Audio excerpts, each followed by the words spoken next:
Hey guys, Taylor with UltraFit Systems. We're going to show you two variations of defense against the hair pull. So the first one is going to be just a really easy movement for anybody to do. You're going to grab and hold that hand steady up against the head, and then you're going to spin, but the spin that's got to happen has to be away from the body. So if she were to spin inward towards me, she's in a bad spot here because I've got her.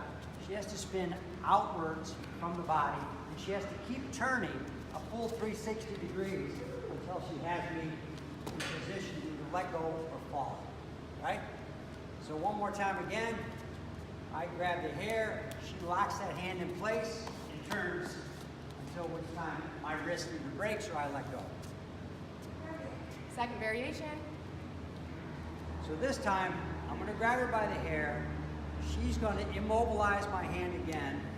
So, and she can do this in two different ways. She can grab this hand there and the other hand on my wrist if she would like, or she can grab both on my wrist if she feels more comfortable that way and puts them around them completely with some strength. I like holding that hand against the head and one hand against the wrist so you have both of them immobilized. Again, she doesn't want to turn into me, so she's going to be in a bad position. So she's going to turn out, and as she turns out this time, this elbow is going to come over the top.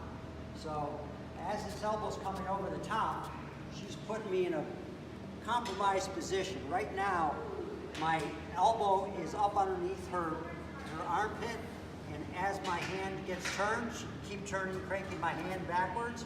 She's putting me in a worse position to the point where my elbow is going to break if I don't fall down. So let's try that again.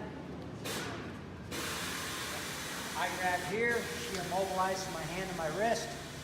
She comes over the top with that elbow, keeps turning my hand and my wrist up until I fall to the ground or my elbow breaks. If she's really wanting to be mean, she could do this, come over the top, throw me down, and actually just fall on her rear end. So if she falls, I'm going to go down even faster.